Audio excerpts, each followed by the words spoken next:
وعلی آلہ وصحبہ وبارک وسلم۔ تمام تعریف حمد و ثنا اللہ جل جلالہ کے لیے، زامباد درود و سلام نبی رحمت سید عالم صلی اللہ علیہ وسلم کی ذات والا صفات کے لیے حمد و صلات کے بعد سورہ آل عمران کی آیت نمبر 185۔ رب کریم نے فرمایا وَمَا الْحَيَاةُ الدُّنْيَا إِلَّا مَتَاعُ الْغُرُورِ، فرمایا یہ جو دنیا کی زندگی ہے یہ ساری دھوکہ ہے، نہیں ہے دنیا کی زندگی مگر ایک دھوکہ۔ دنیا بنانے والا خود فرما رہا ہے، بنانے والا کہہ رہا ہے دھوکہ ہے۔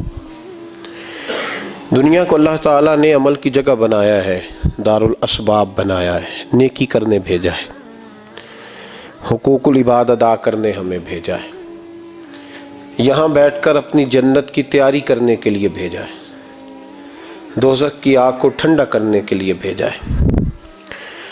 یہ جو مزاج امت مسلمہ نے اپنایا ہے کہ دنیا جمع کرنا، دولت اکٹھی کرنا، اپنی زندگی کی دوڑ پیسوں سے شروع کرنا اور پیسوں پہ ختم کرنا، اس کو پسند نہیں کیا نہ اللہ نے نہ اللہ کے رسول صلی اللہ علیہ وسلم۔ رزق حلال کمانے کو عبادت کہا، لیکن مقصود رزق حلال نہیں، مقصود اللہ کی ذات ہے، مقصود اللہ کے رسول صلی اللہ علیہ وسلم کی ذات ہے۔ ہمارے ہاں بڑی ترتیب کے ساتھ یہ چیز نسل در نسل منتقل ہو رہی ہے کہ پیسہ کیسے جمع کرنا ہے۔ بچہ بڑا سیٹ ہے جی، کس طرح سیٹ ہے؟ کہتے ہیں ڈھیر سارے پیسے کماتا ہے، امپورٹ ایکسپورٹ کا بزنس ہے، مال بھیجتا بھی ہے، منگاتا بھی ہے، بڑا سیٹ ہے۔ تو بچے سے پوچھا بیٹے تیرا کیا حال ہے، تو سیٹ ہے؟ کہتا بڑی تکلیف میں ہوں، سوتا بھی ہوں تو کانوں میں فون کی گھنٹیاں بجتی رہتی، آزمائش کا شکار ہوں، صبح و شام تکلیفوں میں وقت بیتتا ہے۔ یہ کس طرح کا سیٹ ہے بچہ؟ ہماری منصوبہ بندی ہوتی ہے کہ بچے کو ایسی جگہ لگانا ہے جہاں سے وہ جھاڑو کے ساتھ پیسے اکٹھے کر سکے۔ کیسے وہ سیٹ ہوگا؟ کس طرح کر کے نظام چلے گا؟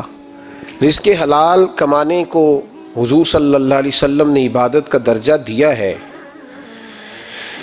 نبی پاک صلی اللہ علیہ وسلم نے حقوق العباد ادا کرنے کو بھی اللہ کے قرب کا ذریعہ بنایا ہے، پر میں نے عرض کی کہ یہ تو صرف منزل نہیں ہے، یہ تو راستہ ہے، یہ تو سفر ہے۔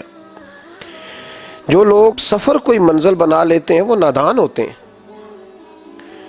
نبی کریم سید عالم صلی اللہ علیہ وسلم کی خدمت میں عرض کیا گیا کہ یا رسول اللہ صلی اللہ علیہ وسلم کچھ لوگ کہتے ہیں ہم شادی نہیں کریں گے، گھر نہیں بسائیں گے، بچے نہیں پیدا کریں گے، ہم صرف عبادت کریں گے، دن کو روزہ رکھیں گے، رات کو نفل پڑھیں گے، کوئی نکاح نہیں کریں گے، کچھ نہیں کریں گے۔ تو نبی پاک صلی اللہ علیہ وسلم نے فرمایا ان سے کہو کہ تمہارے لیے بہترین زندگی وہ ہے جو میں نے تمہارے سامنے گزاری ہے۔ میں آرام بھی کرتا ہوں، نکاح بھی کرتا ہوں، عورتوں کا حق بھی ادا کرتا ہوں، میں اپنے بچوں کی دیکھ بھال بھی کرتا ہوں۔ فرمایا تم پر تمہارے خدا کا اگر حق ہے تو تمہارے نفس کا بھی تم پر حق ہے، تمہاری آنکھ کا بھی حق ہے، وہ آرام کرنا چاہتی ہے۔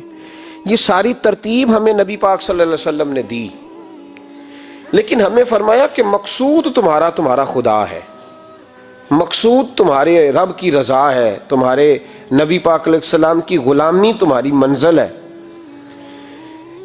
اتنا لمبا چوڑا معاملہ جو فقط دنیا کا ہم نے بنا لیا ہے، اور پھر اس دنیا اصل جو محبت ہے نا، وہ بیس جو ہے وہ دولت کی محبت ہے، رشتے دولت کے، ناطے دولت کے، تعلقات دولت کے، اسلام دعا دولت کی۔ میرے محبوب علیہ الصلوۃ والسلام نے فرمایا حب الدنیا رأسۃ کل خطیئہ، یہ جو دنیا کی محبت ہے نا یہ ہر گناہ کی جڑ ہے۔ جب انسان دنیا کی دولت سے پیار کرنے لگ جاتا ہے پھر وہ قتل بھی کرتا ہے، پھر وہ ظلم بھی کرتا ہے، پھر وہ زیادتی بھی کرتا ہے، پھر وہ حرام بھی کھاتا ہے، پھر وہ یتیم کو بھی لوٹتا ہے، پھر بیوہ کا مال کھانا بھی اسے پریشان نہیں کرتا، پھر کروڑوں روپیہ ہضم کر لیتا ہے، لکڑ پتھر ہر چیز اس کو ہضم ہونے لگتی ہے۔ اصل بات یہ ہے کہ اسے محبت دنیا کی دولت سے ہو گئی ہے۔ ایک بزرگ کے پاس ایک نوجوان آیا، اس نے کہا حضرت جی میرا نماز میں دل نہیں لگتا. تو بزرگ فرمانے لگے تیرا مسئلہ اصل یہ نہیں، تیرا مسئلہ اور ہے. نے کہا حضور سمجھا دیں. تو وہ فرمانے لگے کچھ بندے ایسے ہیں جو تمہیں ٹیلی فون کرتے ہیں اور تم ان کا فون نہیں اٹھاتے، اور کچھ ایسے ہیں جن کو تم دن میں خود 3 دفعہ فون کر کے حال پوچھتے ہو. حضور کیا مطلب؟ فرمانے لگے جس سے پیار نہیں نا، اس سے اظہار بیزاری ہے تو اس کا فون بجتا رہے تو کہتے ہیں میں تھا نہیں، میں موجود نہیں تھا، فون چارجنگ پہ تھا، گھر چھوڑ گیا تھا، بہانہ ہے. اور جس سے محبت ہے اس کو ٹیلی فون کر کے کہتے ہیں آپ پریشان تو نہیں ہوتے، بس میرا سلام لینے کو دل کر رہا تھا. فرمانے لگے کہ تیرا اصل مسئلہ یہ ہے کہ تو نے محبت نہیں کی اللہ رسول سے.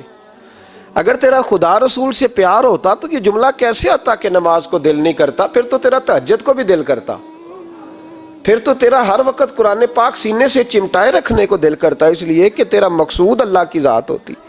کیونکہ مقصود دنیا داری ہے، مقصود دولت بنا لی ہے معاذ اللہ، مقصود ایک رنگ بنا لیا ہے، اس کا نقصان قوم اٹھا رہی ہے. نقصان رشتوں میں، نعتوں میں حسن نہیں رہا، پیار نہیں رہا، ترتیب نہیں رہی.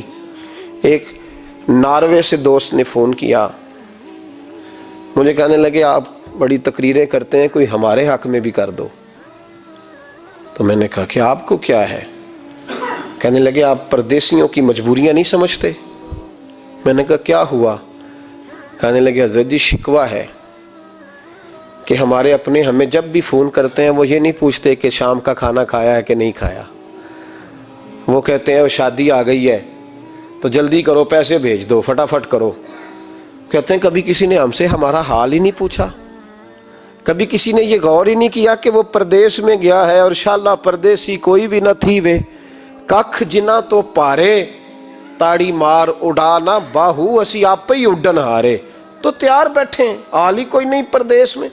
یہاں حال یہ ہے کہ جو فون کرتا ہے، ایک بزرگ کہنے لگے کہ 22-23 سال دیے ہیں پردیس کو، تو اپنی ہی بیوی کو فون کیا ہے کہ اب نہیں ہوتا، گھٹنوں میں درد رہتا ہے، کمر کمزور ہو گئی ہے، اب میرا دل کرتا ہے گھر آؤں اور میں اپنے گھر میں بیٹھ کے بچوں کے بیچ بیٹھ کے روٹی کھاؤں. اعصاب کمزور ہو گئے ہیں، دل کی دھڑکن تیز رہتی، پتہ نہیں کب وقت آ جائے.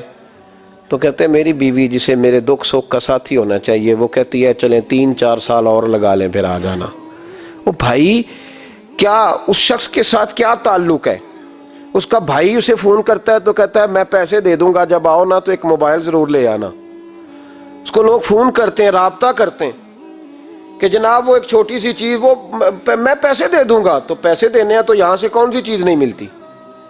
صرف فرمائشیں، لوگوں کے ساتھ تعلق صرف جیب کا، رشتہ صرف جو ہے وہ تعلق صرف اس چیز کا کہ وہ آدمی ایک ATM مشین ہے تو بڑا بڑا کارڈ ڈالو تاکہ آپ کے حصے کے پیسے نکل آئیں. یہ مزاج اس نے نقصان کیا ہے، دراڑیں پڑ گئی ہیں، حالات بگڑ گئے ہیں. میرے نبی کریم سید عالم صلی اللہ تعالی علیہ وسلم نے رشتوں کو جو وقار دیا، تو امام غزالی رحمۃ اللہ تعالی علیہ نے لکھا ہے مکاشفۃ القلوب میں، فرماتے ہیں کچھ لوگ قیامت کے قریب آئیں گے جن کے نبی پاک صلی اللہ علیہ وسلم نے نشاندہی کی ہے، ان کے پاس کوئی شخص نہ بیٹھے ورنہ اس کا دل کالا ہو جائے گا. کہ حضور وہ کون سے؟ تو فرمانے لگے نبی پاک نے کچھ لوگ بتائے ہیں، ان کے پاس نہیں بیٹھنا. کون سے؟ مصطفیٰ کریم نے فرمایا یحبون الدنیا وینسون الآخرہ، جو دنیا کو سے پیار کرنے لگے اور آخرت کو بھول جائے. امام صاحب فرماتے ہیں ان سے دور رہنا، دل کالا ہو جائے گا. یحبون المال وینسون الحساب، وہ جو نبی پاک نے فرمایا نا کچھ لوگ آئیں گے جو مال سے تو پیار کریں گے پر اس کے حساب کو بھول جائیں گے، ان سے بچنا. فرمایا یحبون القصور وینسون المقبرہ، جو مکانوں سے تو پیار کریں گے پر اپنی قبروں کو بھول جائیں گے. اور فرمایا ان لوگوں سے بھی بچ کے رہنا، ان سے بھی پرہیز کرنا کہ جو لوگ یحبون الخلق وینسون الخالق، جو لوگ مخلوق سے تو پیار کریں گے، بندوں سے بڑا پیار کریں گے لیکن اپنے رب کو بھول جائیں گے، ان لوگوں سے بھی بچیں. ایسے لوگوں سے نبی پاک صلی اللہ علیہ وسلم نے نشاندہی کی، ان سے بچیں. تعلقات میں خلوص ہوتا ہے، جب کوئی آپ کی غربت سے پیار کرتا ہے تو وہ آپ کا اصل دوست ہوتا ہے. جب وہ آپ کی تنہائیوں سے آزمائشوں سے پیار کرتا ہے تو اس کا آپ کے ساتھ رشتہ خالص ہوتا ہے۔ جو آدمی دولت کو دیکھ کر پیار کرے اور دولت کو دیکھ کر آپ کے ساتھ وابستگی کا اظہار کرے تو اس شخص کا پیار سیدھا سیدھا میرے رسول پاک سید عالم صلی اللہ علیہ وسلم نے ہمیں استغنا کا حکم دیا ہے، بے نیازی کا۔ یہ دنیا داری میں الجھنا، دنیا کے بن کے جینا، دنیا کے ہو کے رہنا، آپ یقین کریں سارے رشتے، میں نے سعودی عرب میں پیر دیکھے، پیر مریدوں کی لسٹیں لے کے جاتے، ان کو ٹیلی فون ہوتا ہے تمہارے پیر صاحب آ گئے ہیں، تم بھی پہنچ جاؤ، ٹھنڈی بوتلیں لے آنا آتی دفعہ، وہاں وزن اٹھایا نہیں جاتا واپسی پہ۔ ہمارے کئی سنگی ناراض ہو گئے، حضرت آپ آتے ہیں تو آپ بتاتے نہیں، تو میں کہتا ہوں یہاں بھی یہی کام کرنا ہے، ہم تو اپنے گناہوں کی معافی لینے آئے، تو ہم جس کام آئے ہمیں کرنے دو، کیوں الجھاتے ہو؟ وہاں جا کے بھی جہاں خالصتاً انسان کا رجوع اللہ کا وقت ہے، وہاں بھی وہی حالات پیدا ہو گئے، ہر طرف دنیا داری۔ اور یہ پیروں کی بات کرتا ہوں تو آپ بڑے مسکراتے ہیں، میں نے بڑے بڑے مفت خورے دیکھے ہیں، بڑے بڑے، یہ ہر طبقے میں ہوتے ہیں، ہر طبقے میں۔ ایک صاحب مجھے ایئرپورٹ پہ ملے، کہنے لگے جی کتنے دن رہا ہوں، ماشاءاللہ ایک دن بھی روٹی جیب سے نہیں کھائی۔ میں نے کہا بڑے کامیاب ہو کے آ رہے ہیں آپ، یہ تو بات باعث فخر ہے، جا کے کسی اخبار میں فوٹو چھپاؤ۔ کہنے لگے جی بڑے دوست، بڑے سنگی، بڑے کوئی ادھر سے کوئی چیز لے کے آ رہا ہے ادھر سے، تو میں نے کہا یہ کوئی فخر والی بات ہے، کوئی بتانے والی بات ہے؟ اللہ کی بڑا ہے جی بھائی، مفت خوری کا مزاج اور توجہ رکھنا کہ اب اس سے مجھے کیا مل سکتا ہے، اور اگر کوئی نہیں لے کے آیا واپس گیا تو شکوہ کرنا، دیکھو چل کے آ گیا، اس کو خبر ہی نہیں کہ جاتے دفعہ چلو بندہ 6 بوتلیں لے جائے، کیا فرق پڑتا ہے؟ یہ کمزور ذہن ہے، یہ دنیا داری ہے، یہ نفس پرستی ہے، یہ پیسے کی غلامی ہے۔ میرے نبی پاک صلی اللہ علیہ وسلم نے فرمایا جو رب کے بندے ہوں گے ان کے قیامت کے دن چہرے چمک رہے ہوں گے۔ تو یا رسول اللہ صلی اللہ علیہ وسلم اس کے علاوہ بھی کچھ بندے ہیں، فرمایا لعن عبد الدنیا وعبد الدرہم، فرمایا کچھ دنیا کے بندے ہیں، کچھ درہم کے بندے ہیں، ترجمہ یوں کر لو کچھ ڈالروں کے بندے ہیں۔ یہ حدیث مشکات میں موجود ہے، ڈالر کے، ریال کے، لاکھ کے، کروڑ کے بندے۔ حضور وہ کون ہے؟ فرمایا لعن عبد الدنیا وعبد الدرہم، جو دنیا کا اور دولت کا بندہ بنے وہ لعنتی ہے، وہ ملعون ہے۔ یہ خدا کا بندہ رہا ہی نہیں، یہ پیسوں کا بندہ بن گیا ہے، دولت کا بندہ بن گیا ہے، اس کا معیار بدل گیا ہے۔ حضرت سالم بن عبداللہ بن عمر، حضرت عمر فاروق کے پوتے تھے، کعبے کا طواف کر رہے تھے، طواف مکمل ہوا، 8واں استلام کر کے مقام ابراہیم کے پاس نماز پڑھنے لگے تو خلیفہ وقت کا آ گیا، گورنر، السلام علیکم کے بعد اس نے فوراً بات چھیڑی، کہنے لگا حضور کوئی حکم ہو تو بتائیے گا۔ تو آپ کہنے لگے تو بڑا ہی بیوقوف ہے یار، تجھے کس نے گورنر بنایا؟ بڑا تو بیوقوف ہے، تجھے تو سلیقہ ہی نہیں بات کرنے کا۔ حضور کیا ہوا؟ فرمانے لگے خدا کے گھر میں آ کے اور کعبے کے سامنے کھڑے ہو کے میں بندوں سے سوال کروں، یہاں کے بھی بندوں سے مانگوں، تو بڑا ہی بیوقوف ہے۔ سامنے اس کا گھر ہے، سامنے اس کا گھر ہے بیت اللہ اور حجر اسود اور مقام ابراہیم اور مقام ملتزم، اور یہاں بھی میں بندوں سے مانگوں؟ کہتا ہے مجھے بھی کبھی کسی نے ڈانٹا نہیں تھا، میرے بھی پیروں تک پسینہ نکل گیا، تو میں مسجد الحرام سے باہر نکل کے، یوں سمجھ لیں کہ جب لوگ باب عبدالعزیز سے یا باب فہد سے باہر آ جاتے ہیں، کہتے ہیں باہر نکل کے نا میں کھڑا ہو گیا، میں نے کہا چلو فارغ ہو کے آتے ہیں تو بات کرتا ہوں۔ حضرت فارغ ہو کے آئے تو میں نے کہا حضور اب تو بیت اللہ سامنے نہیں، اب بھی کوئی سوال کرے؟ تو فرمانے لگے اچھا ضروری ہے؟ کہا حضور ضروری ہے۔ تو فرمانے لگے چل پہلے بتا تجھ سے دین مانگوں کہ دنیا مانگوں، بول۔ تو کہنے لگا حضور میرے پاس تو دنیا ہی ہے، دین تو آپ کے پاس ہے۔ جب یہ جواب دیا تو حضرت سالم چلنے لگے اور چلتے چلتے فرمانے لگے جا اپنا کام کر، دنیا تو میں نے اس سے کبھی نہیں مانگی جس نے دنیا بنائی ہے، میں نے اس سے نہیں کبھی مانگی، تو کیا حیثیت رکھتا ہے؟ میں نے تو اس سے بھی جب بھی مانگا ہے یا اس کا قرب مانگا ہے یا اس کے رسول کی غلامی مانگی ہے، تو اس سے نہیں مانگتا جس نے بنائی ہے، تو کیا دے سکتا ہے؟ تیری کیا حیثیت ہے؟ تو بھائی ان لوگوں نے قریب پھٹکنے نہیں دیا، ان کے قریب یہ چیز آئی نہیں، بے نیاز لوگ تھے، توجہ ہی نہیں تھی۔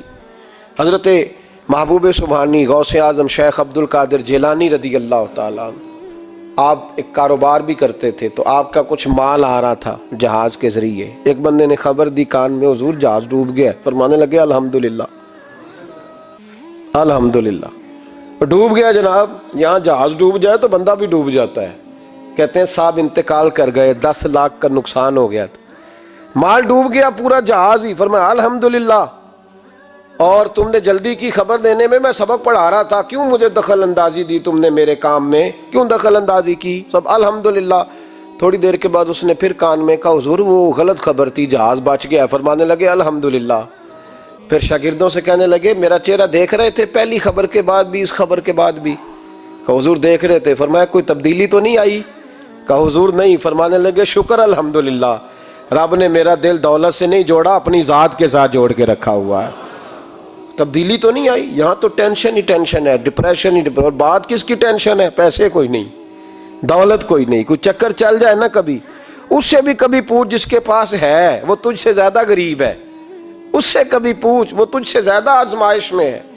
غریب شہر تو فاقوں سے مر گیا، لیکن امیر شہر نے ہیرے سے خودکشی کر لی، اس کو بھی تو پوچھ اس کا کیا حال ہے۔ دانش مندان دا کم نہیں، دل دنیا نہ لانا، اس ووٹی کئی خامد کیتے تے جو کیتا سو کھانا۔ یہ تو کام ہے اس کا، بڑے آئے بڑے چلے گئے، بڑے آئے بڑے نکل گئے، توجہ ہی نہیں، مزاج ہی نہیں۔ حضرت مولا علی شیر خدا، علی المرتضی، امام الاولیاء، صاحب صدق و صفا، داماد مصطفیٰ صلی اللہ علیہ وسلم، اسد اللہ، حضرت علی شیر خدا رضی اللہ تعالیٰ عنہ کوفے کے چوک میں کھڑے تھے تو کہہ رہے تھے یار میری نا طامت پرانی ہو گئی ہے، یہ میں نے زرہ بیچنی ہے، کوئی بندہ مجھ سے خرید لو تاکہ میں نئی طامت لے لوں۔ تو ایک بندہ کان میں کہنے لگا حضور طامت کے پیسے بھی نہیں؟ فرمانے لگے پیسوں کو چھوڑ، علی کا سینہ دیکھ، اللہ نے ایمان کی دولت سے بھرا ہوا ہے۔ پیسے اہمیت نہیں رکھتے، ان کی وہ اہمیت نہیں جو دنیا نے بنا لی ہے۔ فرمایا ضرورت نہیں تھی، اب ذرا احساس ہوا ہے کہ زیادہ ہی پھٹ گیا ہے، پردہ نہیں صحیح طرح پورا کرتا، تو میں نے کہا چلو زرہ بیچ کے نیا لے لیں۔ ضرورت نہیں، مزاج نہیں، طبیعت نہیں، انہوں نے ماحول نہیں بنایا۔ ہمارے تو حد ہو گئی، اتنا بری حالت ہے کہ ناقابل برداشت۔ حضرت عمر فاروق رضی اللہ تعالیٰ عنہ صحابہ نے مسجد نبوی میں بیٹھ کے میٹنگ کی۔ عمر کی تنخواہ بڑی تھوڑی ہے مال غنیمت میں سے، اب تو عمر کے پوتے بھی ہیں، نواسے بھی ہیں، رشتہ داریاں بھی ہیں، تعلق بڑھ گئے ہیں، اور عمر فاروق بوڑھے بھی ہو گئے۔ میٹنگ ہوئی مسجد میں، اس طرح کریں کہ عمر کا کچھ تھوڑا سا نا مشاعرہ، کچھ تنخواہ، کچھ خدمت، کچھ وظیفہ بڑھا دیں۔ بات طے ہو گئی، جب مکمل ہو گئی تو کہنے لگے یہ بتاؤ شیر سے بات کس نے کرنی ہے؟ ادھر جائے گا کون؟ پہلے اس کا نام تو بتاؤ، وہاں جائے گا کون؟ تو انہوں نے کہا یہ تو ہم نے سوچا ہی نہیں، بات تو بڑی تگڑی ہے، عمر سے کون بات کرے گا؟ یہاں جتنا مرضی تگڑا پیر ہو، آپ نذرانہ لے کے جائیں، مسئلہ ہی کوئی نہیں۔ کبھی کسی کو کہنا پڑا ہے؟ تو کہتے ہیں جناب کون بات کرے گا؟ تو ایک صحابی کہنے لگے کہ حضرت عمر رضی اللہ تعالیٰ عنہ کی جو صاحبزادی ہیں نا حضرت حفصہ رضی اللہ تعالیٰ عنہ، وہ ام المومنین بھی ہیں، حضور علیہ السلام کی زوجہ ہیں، مومنوں کی ماں ہیں، ان سے کہتے ہیں، اور ان کے والد بھی ہیں۔ تو حضرت حفصہ سے کہا تو جناب حفصہ چل کے گئیں حضرت عمر کے پاس، جا کے کہا ابا جی ایک بات کرنی تھی۔ انہوں نے کہا بیٹے کرو، تو ان کو بھی پتا تھا نا جاہو جلال کا۔ کہنے لگے ابا جی مسجد نبوی میں صحابہ کی میٹنگ ہوئی ہے، ایک ہی محلے میں ایک ہی شہر میں لوگ رہتے ہیں تو ایک دوسروں کی خرچوں کا ضروریات کا پتہ ہے۔ کہتی ہے میں نے پس منظر سارا کر کے بات کی، میں نے کہا سب کو پتہ ہے کہ آپ کے خرچے بڑے بڑھ گئے ہیں، تو مجھے نا انہوں نے حضور کی زوجہ سمجھ کے، قابل احترام سمجھ کے میری ذمہ لگایا ہے کہ تھوڑے سے پیسے آپ کے بڑھانے ہیں۔ تو حضرت عمر فاروق رضی اللہ تعالیٰ عنہ کی صاحبزادی کہتے ہیں عمر کو اتنا جلال آیا کہ اٹھ کے کھڑے ہو گئے، کہنے لگے حفصہ ان لوگوں کے نام بتا، میں انہیں دروں سے ماروں گا، اور اس طرح ماروں گا کہ ان کی کمر پہ نشان پڑے، ان کی کمروں پہ نشان پڑے، اس انداز میں درے ماروں گا کہ مجھے زخم نظر آئے۔ کہا ابا جی اتنا جلال کس بات کا، سادی سی بات ہے۔ تو سیدنا عمر فاروق رو پڑے، کہنے لگے سادی سی بات ہے، میرے لیے مسجد نبوی میں بیٹھ کے میٹنگ ہوتی رہی کہ عمر کو دولت دینی ہے، لوگوں نے یہ مجھے سمجھ لیا ہے، مسجد نبوی میں بیٹھ کر میرے لیے یہ میٹنگ ہوتی رہی کہ عمر کو پیسے دینے ہیں، اس کو دولت کے ساتھ ہم نے نواز رہے، مسجد نبی میں میرے لیے کس کو یہ جرت ہوئی؟ فرمائے حفصہ کاش کہ تو میرے پاس پیغام لے کے نہ آتی، کوئی اور آتا اور پھر میں اسے دروں سے مارتا۔ حضرت حفصہ کہتی ہے میں خاموش ہوئی تو میری طرف دیکھ کے فرمانے لگے بتا نا تو نبی پاک کے گھر میں رہتی تھی، میرے مصطفیٰ کا طریقہ کیا تھا، کرنا بات اس طریقے پہ میرے ساتھ گفتگو کر۔ تو حضرت حفصہ کہتی میں رو پڑی، میں نے کہا ابا جی غلطی ہو گئی، آئندہ نہیں کروں گی۔ بھائی معیار بنایا ہوا تھا، آپ یقین کریں ہمارے تعلقات آپ شادی پہ دیکھ لیں، جو غریب رشتہ دار ہے اسے کون منانے جاتا ہے، لیکن ساری برادری کٹھی اس کے دروازے پہ بیٹھی ہے، جس نے آنا ہے تو کچھ لے کے آنا ہے۔ ہر چیز دولت میں تلے گی، معیار ہی دولت بن گیا ہے، مقصود ہی دولت بن گیا ہے۔ اس پیسے نے، اس دنیا داری نے، دنیا دار پجاری زردے کتیاں دے گل ٹلی ہو، اتنا سخت رویہ لوگوں نے اپنا لیا، رشتوں کا تقدس نہیں رہا۔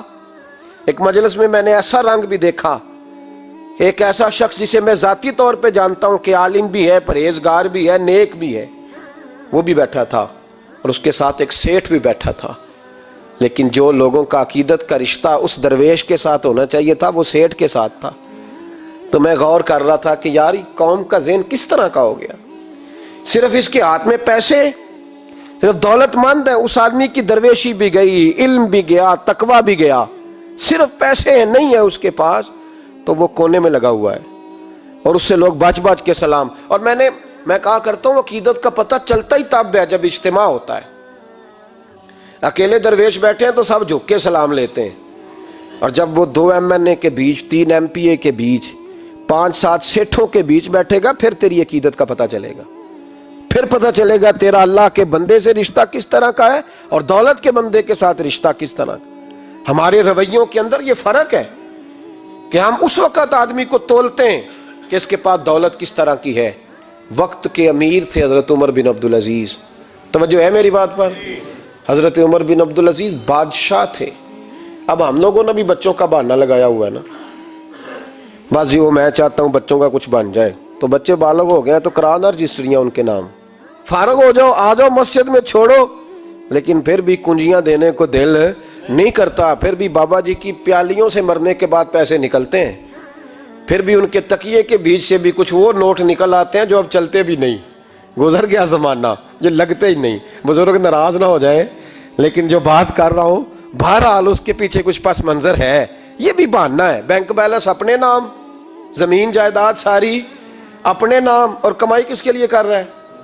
بچوں کے لیے۔ نام کس کا لے رہا ہے؟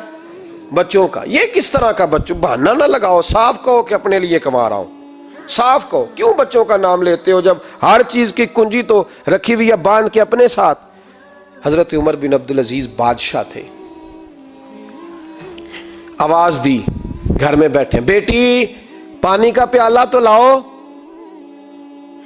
بیٹی خاموش ہو گئی، ساتھ والا کمرہ بیٹی کا۔ پھر آواز دی، بیٹے سن رہی ہو؟ کہ ابا جی سن رہی ہوں، پانی کا پیالہ دینا۔ بیٹی خاموش ہو گئی۔ تیسری آواز دی تو زوجہ پانی لے کے آ گئی، نے کہا حضور پانی۔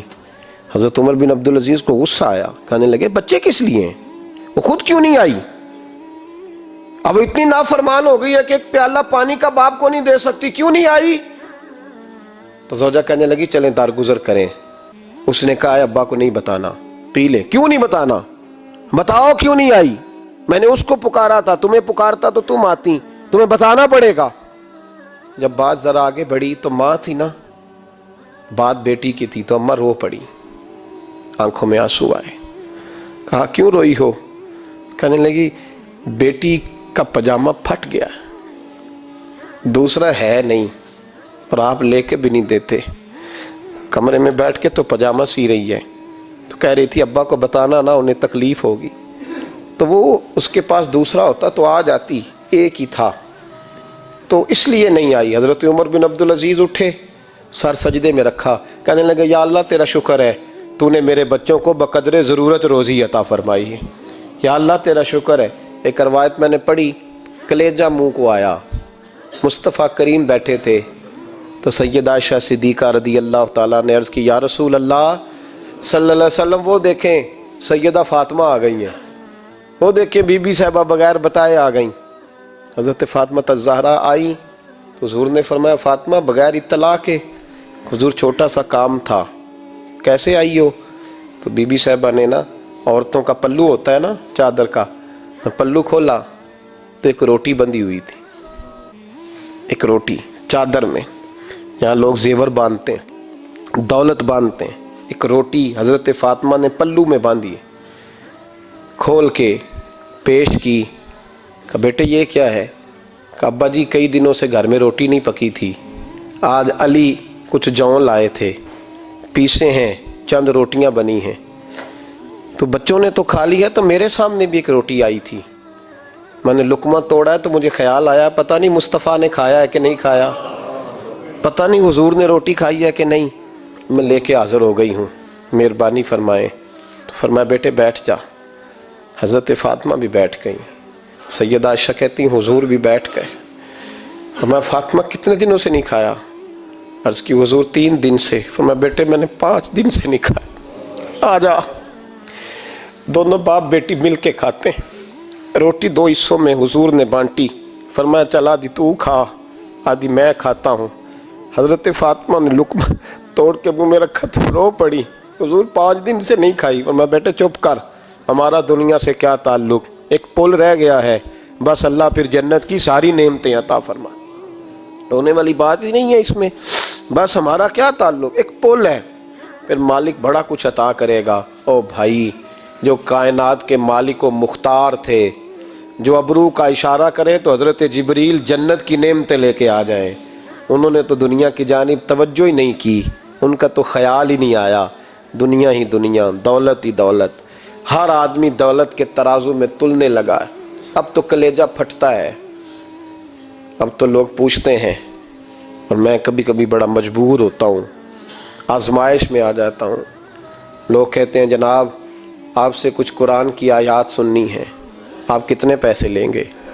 کچھ حدیثیں سننی ہیں، کیا اس کا معاوضہ ہوگا؟ آپ سے اس نبی کا نام سننا ہے جس کا آپ کھاتے ہیں، جس کے نام پر آپ نے عزتیں لی ہیں، ان کا نام سننا ہے. آپ کا ریٹ کتنا ہے؟ آپ کتنے میں بیچیں گے؟ وہ نعت جو غذا ہے وہ کتنے میں بکے گی؟ جب دنیا داری کا یہ حشر ہو جائے کہ وہ رسول اگر ان کا نام نہ رہے تو ہماری سانسیں ہی نہ چلیں، ان کا نام بھی جب اس طرح کمرشل کر کے لیا جائے اور اس طرح وہ چیزیں بھی ریٹ میں آ جائیں، تو بھائی اس سے بڑی اور دنیا داری کیا ہوگی؟ میرے رسول کریم سید عالم نور مجسم صلی اللہ علیہ وسلم نے اس دنیا کو محبوب نہیں رکھا، کاری نہیں بنایا، ماحول ہی نہیں بنایا. حضرت عیسیٰ علیہ السلام کی 450 سال عمر. کتنی؟ 4.5 نہیں، میں نے کہا 450 سال حضرت عیسیٰ نے شادی نہیں کی، گھر ہی نہیں بنایا.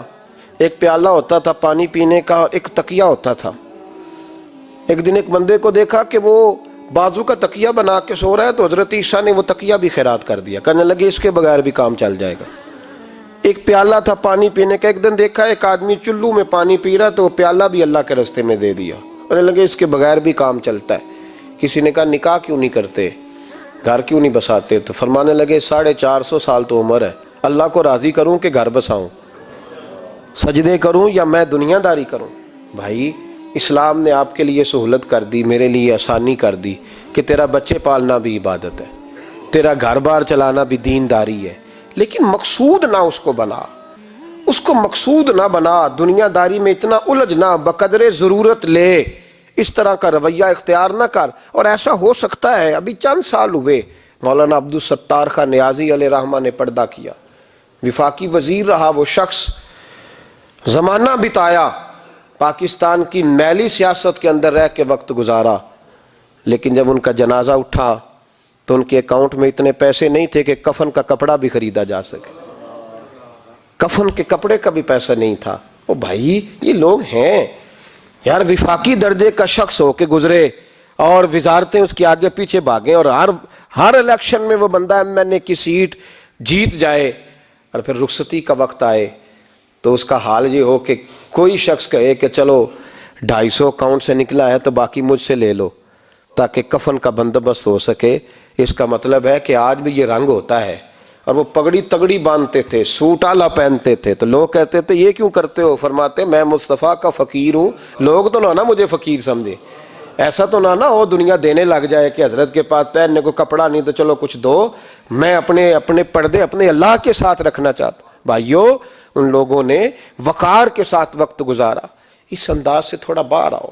اپنے ساتھ ہم نے اتنی زیادتی کر لی ہے, اتنا ظلم کر لیا کہ سوائے دولت کے, سوائے دنیا دار, خالص وہ روحانی سلسلہ طریقت کا, تصوف کا, وہ بھی سارا اسی. حضرت ابو الحسن خرقانی درویش تھے, محمود غزنوی بادشاہ وقت تھا, کہتا میں دعا کرانے گیا تو میں نے وہی سمجھا جو سب کے بارے میں سمجھا جاتا ہے.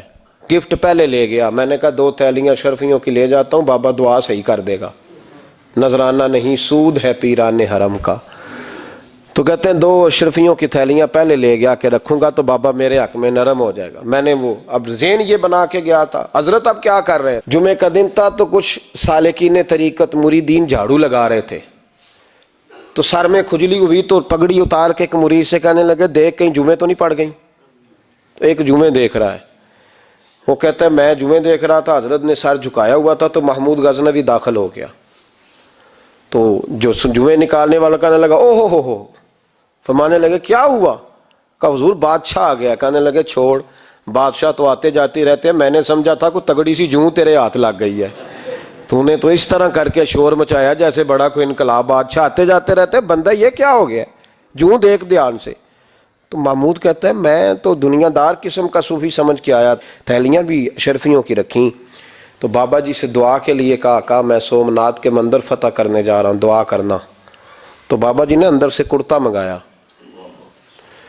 کہنے لگے یہ میں نے ابھی اتارا ہے کپڑے بدلنے کے لیے. جب بڑی مشکل پڑ گئی تو کرتا سامنے رکھ کے دعا مانگنا, اللہ اس کے وسیلے سے فتح عطا کر دے گا. جو مشکل ہوگی تیری تر دامنی پہ شیخ ہماری نہ جائیے, ہم دامن نہ چھوڑ دیں تو فرشتے وضو کریں. اور اقبال کہنے لگے نہ تیگ و تیر میں نہ لشکر و سپاہ میں ہے, جو بات مرد کلندر کی بارگاہ میں ہے. کو معمولی لوگ ہوتے ہیں. اقبال کہنے لگے ید بیضا لیے پھرتے ہیں اپنی آستینوں میں, انہوں نے بغل میں ہاتھ رکھا ہوا ہے, اگر کھول دیں تو اللہ اسی طرح برکات کا فیض عطا کر دے جو حضرت موسیٰ کے ید بیضا کو ملا ہوا. کو معمولی لوگ ہوتے ہیں. غبار آلود سمجھ کر حکارت سے نہ دیکھ ان کو, انہی کی ٹھوکروں سے سلطنت بنتی اور بگڑتی ہے. یہ تگڑے لوگ وہ علیحدہ بات ہے کہ جڑے محرم راز حقیقت دے وہ راز حقیقت کھول دے نہیں.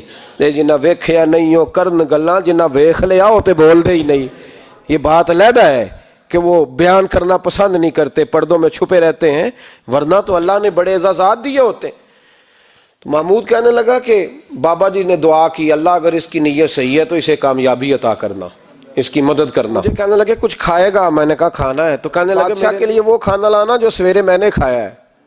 تو میں نے کہا پیروں کا لنگر ہوگا, چھوٹے گوشت کی یخنی میں انہوں نے روٹیاں بریک کر کے ڈالی ہوں گی. حضرت کی صحت ٹھیک نہیں رہتی, گھٹنوں میں درد ہے. تو میں تو یہ سمجھا تھا کہ کوئی دیسی گھی کی چوری آئے گی, لیکن ٹکڑا آیا ایک روٹی کا, آدھا خشک ٹکڑا, اور پانی کا پیالہ.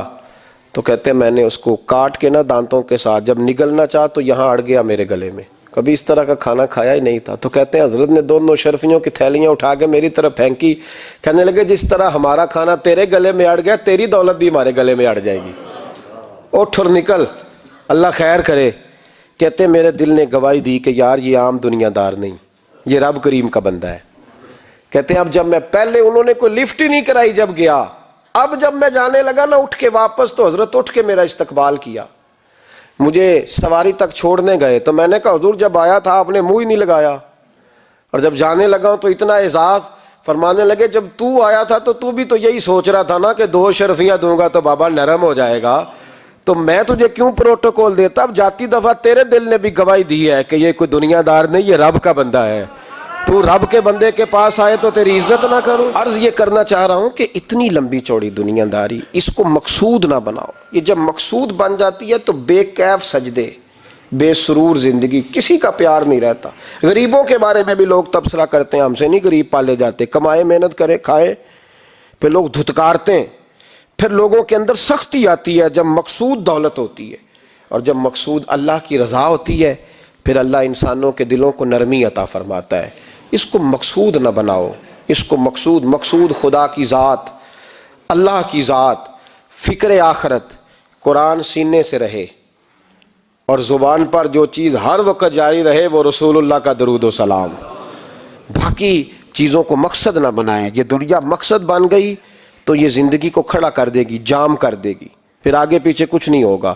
پھر الہاکم التکاثر حتی زرتم المقابر، فرمایا لوگ دولت کے پیچھے اس طرح لگے کہ پھر انہیں قبریں دیکھ لیں۔ میں کئی دفعہ کہا کرتا ہوں کہ لوگ مسجدوں میں تو نہیں آئے، قبروں میں چلے گئے، اتنے مصروف ہوئے کہ مسجد آنے کا ٹائم نہیں ملا اور وہ قبروں میں چلے گئے، نماز نہیں پڑھی، یہاں تک کہ ان کی نماز لوگوں نے پڑھ ڈالی۔ اتنا نہ دنیا داری کرو، اتنا نہ اس کو مقصود بناؤ، جتنی اس کی حد ہے اس کو اسی حد میں رکھو۔ اللہ محبوب پاک کا صدقہ سمجھ عطا فرمائے۔ آخر دعوانا ان الحمدللہ۔